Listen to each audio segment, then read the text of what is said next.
Bom, no vídeo de hoje nós vamos falar um pouco sobre Amberes, que é um livro do Roberto Bolanho, que foi escrito entre o fim dos anos 70 e o início dos anos 80, mas que só foi publicado em 2002. É muito difícil falar desse livro porque, apesar de escrito em prosa, ele é muito mais próximo da poesia por conta da construção de algumas imagens, por conta de uma linguagem que é dispersiva, desmontável, uma vez que esse livro é composto por fragmentos e por notas esparsas de não mais do que 3 páginas. Mas o problema aqui é menos a quantidade de páginas de cada fragmento do que a falta de um caráter narrativo nesse livro. Inclusive, em alguns casos, parece mais que o fragmento é o início de um novo texto, de modo que a dicção aqui de Amberes acaba ganhando com isso um caráter ligado, um aspecto ligado a uma ideia de incompletude, na medida em que o livro não tem, e na verdade ele até renuncia a uma trama unificada. E o que nós temos aqui então é um acúmulo de imagens, um acúmulo de vozes que se intercalam com o silêncio, uma vez que entre um fragmento e outro existe sempre ali o vazio, que é o branco da página, que neste caso aqui significa tanto quanto o texto escrito. E é por isso que essas vozes presentes aqui ao longo deste livro se confundem, mas ao mesmo tempo elas não comunicam nada umas às outras. E quanto ao silêncio, um dos personagens diz aqui em dado momento que esses sujeitos estão jogados em um intervalo de silêncio. Então me parece que o silêncio faz parte dessa prosa poética criada pelo Bolanho, digamos assim. E aqui cabe um pequeno parêntese para falar um pouquinho sobre o nome desse livro, porque Amberes é outro nome para a Antuérpia, que é uma cidade da Bélgica, que ganhou este nome porque, segundo o folclore local, no passado havia ali naquela região um gigante que morava perto de um rio, e esse gigante cobrava um valor X de quem queria ir de uma margem a outra no rio. E quem não pagava esse pedágio cobrado pelo gigante tinha a sua mão decepada por ele. E, para além disso, esse gigante, para além de decepar a mão da pessoa que se recusava a pagar o pedágio, ainda jogava a mão nesse tal rio. E em holandês, o ato de jogar a mão dá origem a uma palavra parecida com Antuérpia. E aí, veja bem, a não ser por essa lenda antiga do folclore local sobre a mão mutilada, a cidade de Antuérpia não tem relevância alguma para esse livro. Só que, ao mesmo tempo, essa ideia da mutilação se adequa muito bem a um texto tão fragmentado, como é o caso deste daqui. Então, é como se toda vez em que a gente tentasse estabelecer um sentido, uma progressão argumentativa para o texto, a linha narrativa que a gente seguia fosse mutilada, fosse amputada, fosse interrompida. E aí, veja, se a gente pensa em livros como Zero, do Inácio de Loyola Brandão, que é um livro extremamente fragmentado, ou então se a gente pensa em Reflexos do Baile, do Antônio Calado, ou mesmo em livros lá como o Crônica da Casa Assassinada, do Lúcio Cardoso, veja, nesses 3 exemplos, nós temos livros que são, narrativas que são fragmentadas, mas cuja fragmentação ainda compõe uma mesma imagem, digamos assim. Né? Então, você tem ali uma linha que você deve seguir muito atentamente para você entender o que está acontecendo na narrativa. Então, em outros livros, essa fragmentação exige uma leitura bastante atenta. Mas no caso aqui de Amberes, do Roberto Bolanho, não tem muito um argumento em que prestar atenção, tamanha a fragmentação do texto.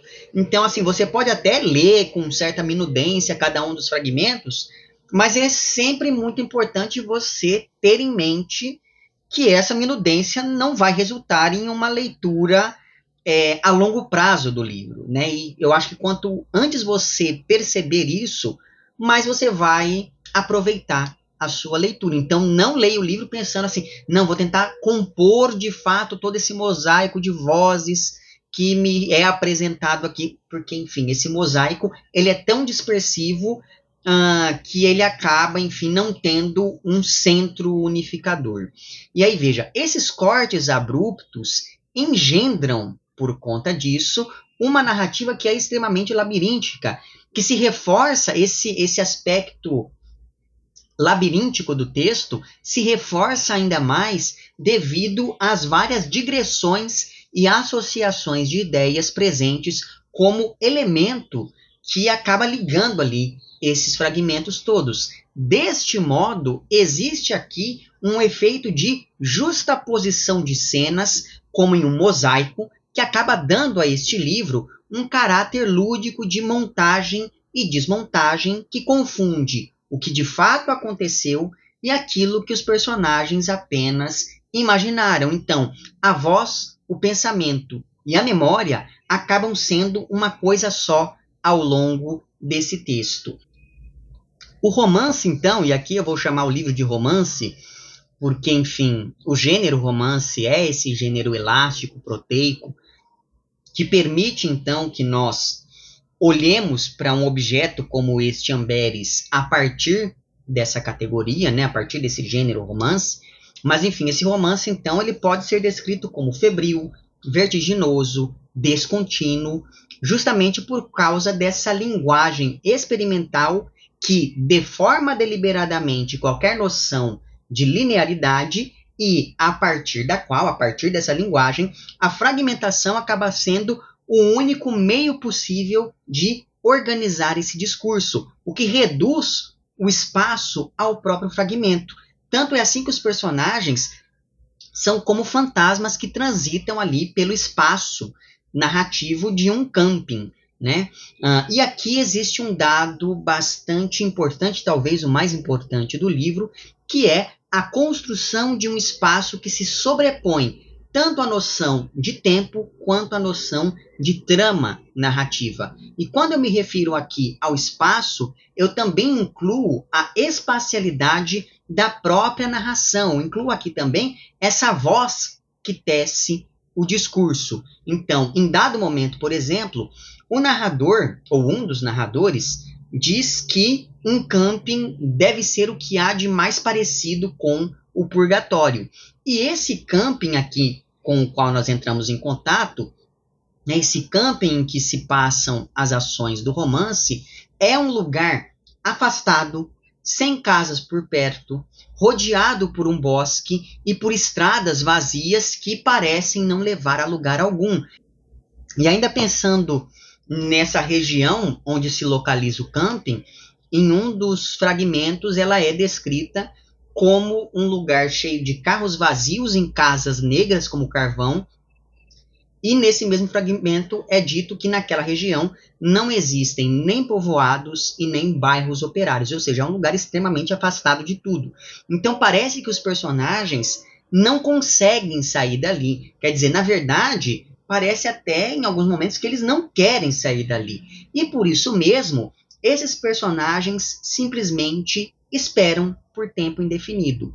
O resultado disso é um tempo difuso em que não existe uma ideia de sucessão ou de lógica de causa e efeito. Então é como se aqui nós tivéssemos vários tempos sobrepostos uns aos outros, uma vez que essa trama não tem um núcleo em torno do qual as coisas acontecem. O tempo, ele acaba se desagregando e cada fragmento pode ser lido, como eu já adiantei, como uma espécie de início de uma nova narrativa. E assim fica-se com a impressão de que não existe aqui nem começo e nem conclusão nenhuma, uma vez que a qualquer novo fragmento o texto poderia começar e terminar de maneira indefinida. Então, por exemplo, o fragmento de número 24, ou o capítulo de número 24 aqui do romance, é composto por várias frases desconexas, separadas por reticências, e que é, enfim, um sinal de pontuação que indica essa lacuna, que indica essa descontinuidade. Então, se a gente for parar para pensar, em alguns casos, como é o caso deste fragmento 24, mesmo essa estrutura individual do fragmento é, por sua vez, fragmentada em narrativas menores, né? Por outro lado, nós temos aqui o fragmento, ou o capítulo de número 20, que apresenta, resumidamente, a trama do romance todo. Só que o problema é que essa sinopse, que é o título, né, desse capítulo de número 20, essa sinopse, ela simplesmente joga esses fatos narrados, só que ela não estabelece uma ordem nem concatena nenhum deles. E isso torna o texto bastante imprevisível, porque a gente sabe mais ou menos o que vai acontecer, mas como tudo está fora de ordem, ao mesmo tempo que a gente sabe, a gente não sabe de nada, né? Só que apesar dessa confusão, vale aqui a pena ler esse capítulo chamado sinopse, exatamente porque eu acho que se tem um momento do romance em que existe aqui, de maneira mais evidente, algo a ser narrado, é justamente nesse capítulo. Eu traduzi aqui, né, para poder ler aqui para vocês no vídeo, um trecho que está na página 50. Então, o fragmento diz o seguinte: sinopse. O corcunda na floresta, perto das quadras de tênis e do picadeiro. Um sul-americano está morrendo em Barcelona num quarto fedorento. Tiras que fodem com garotas sem nome. O escritor inglês conversa com corcunda na floresta. Agonia e um sul-americano canalha viajando. 5 ou 6 garçons voltam ao hotel por uma praia deserta. Início do outono. O vento sopra e a areia os cobre.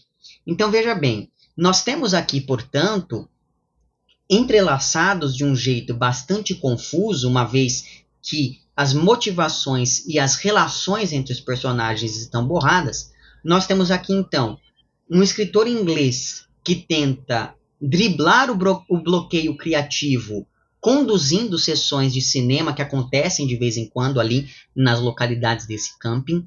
Nós temos uma indígena, que é essa garota sem nome, que se relaciona sem maiores explicações com um policial que está investigando um crime que aconteceu nesse tal camping. Nós temos aqui também um corcunda mexicano que vive no bosque. Nós temos poetas andando de um lado para o outro sem destino. E principalmente nós temos um funcionário do camping que ajuda o tal corcunda simplesmente porque os dois são latino-americanos e aparentemente eles vivem em uma situação meio clandestina em Barcelona. E depois a gente descobre que esse funcionário, né, do camping é, na verdade, um escritor latino-americano chamado Roberto Bolanho, que atualmente vive em Barcelona. Só que a gente não sabe se esse Roberto Bolanho narra todos os fragmentos ou só alguns, porque ele pode muito bem se referir a si mesmo, ora em primeira, ora em terceira pessoa. Além disso, como esse tal Bolanho é o segurança do camping, ele sabe que ele é fundamental para aquela investigação policial que está acontecendo ali. O que talvez torne esse livro uma espécie de tentativa, não sei se uma tentativa bem sucedida ou não, mas isso é assunto para uma outra discussão, né? Mas enfim, talvez exatamente por conta dessa posição que o Bolanho ocupa no romance, a gente possa ver esse livro como uma espécie de tentativa de juntar as peças dessa investigação policial. Só que com isso, prosa, poesia, teatro, informes policiais e roteiros de cinema vão se entrelaçando conforme o narrador elege como temática o próprio ato de escrever. Só que toda essa ambiguidade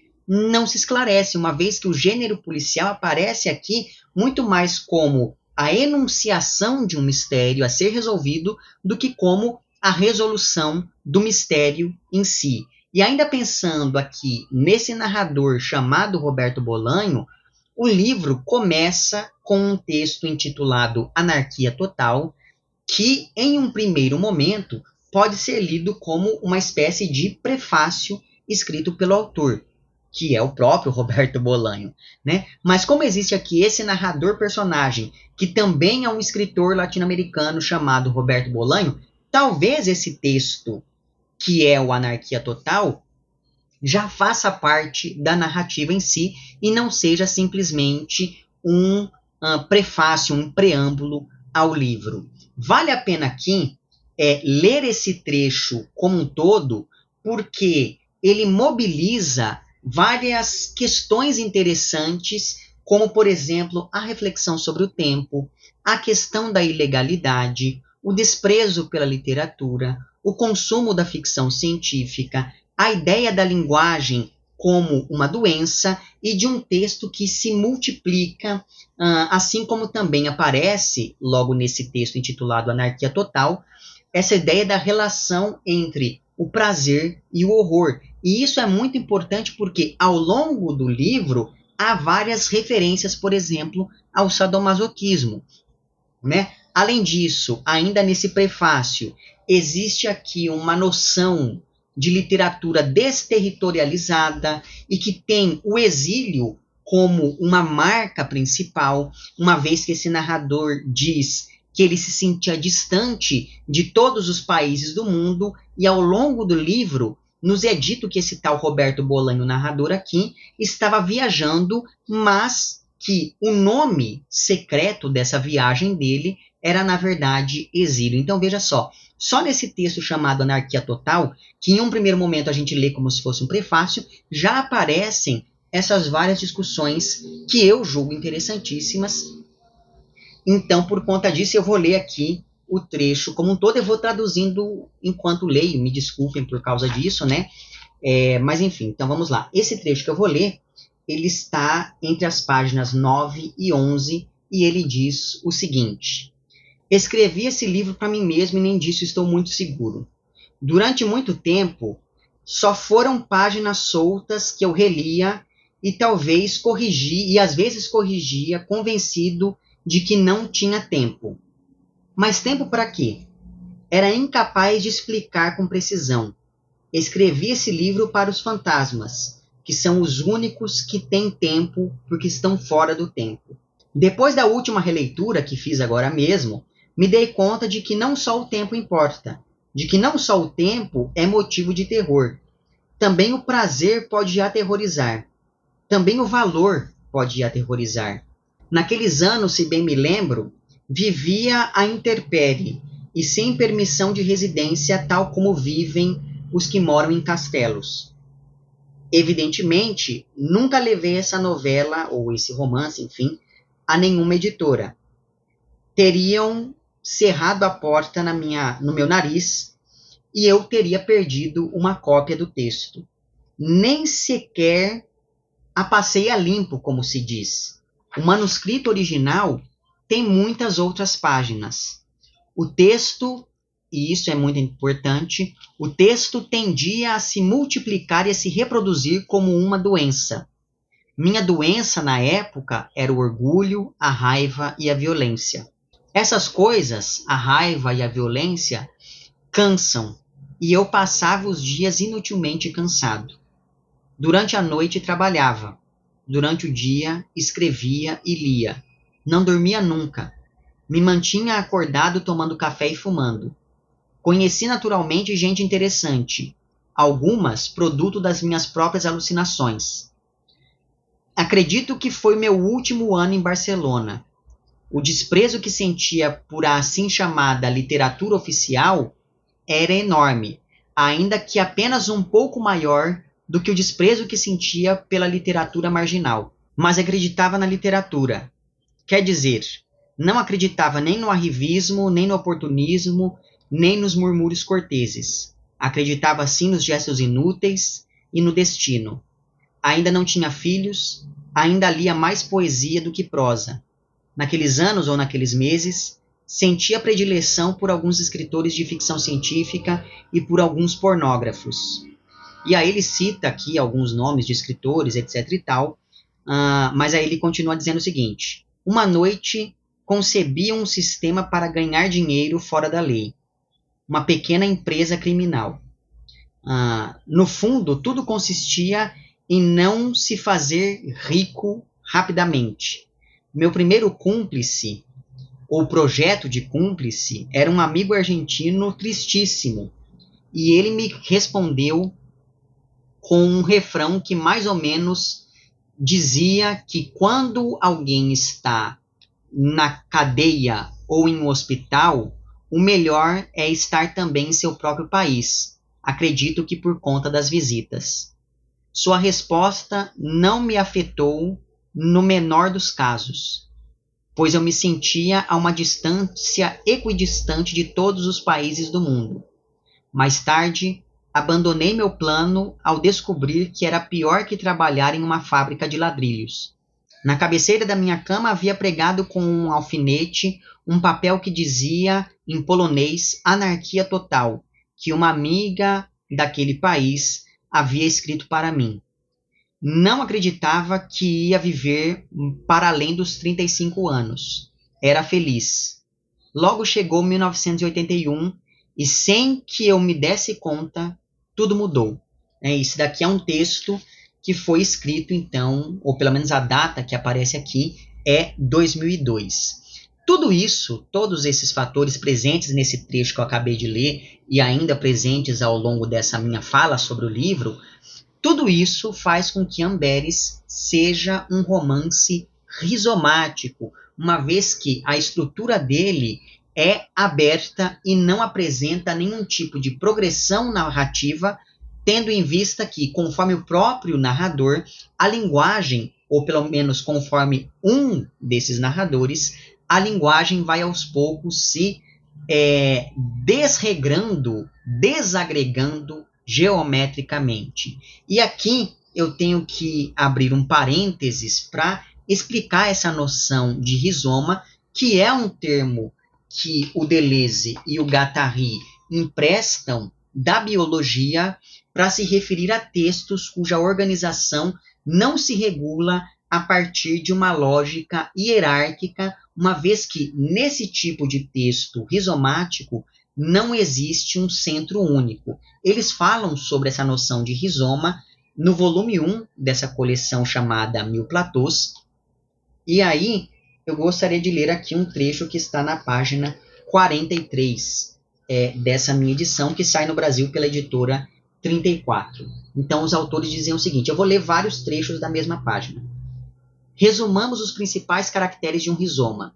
Diferentemente das árvores ou de suas raízes, o rizoma conecta um ponto qualquer com outro ponto qualquer, e cada um de seus traços não remete necessariamente a traços da mesma natureza. Ele põe em jogo regimes de signos muito diferentes, inclusive estados de não signos. O rizoma não se deixa reconduzir nem ao uno, nem ao múltiplo. Ele não é um múltiplo que deriva do uno, nem ao qual o uno se acrescentaria. Ele não é feito de unidades, mas de dimensões, ou antes, de direções movediças. Ele não tem começo nem fim, mas sempre um meio pelo qual ele cresce e transborda. Ele constitui multiplicidades lineares a n dimensões sem sujeito nem objeto, exibíveis num plano de consciência e do qual o uno é sempre subtraído. E aí mais abaixo, o rizoma é uma antigenealogia, é uma memória curta ou uma antimemória.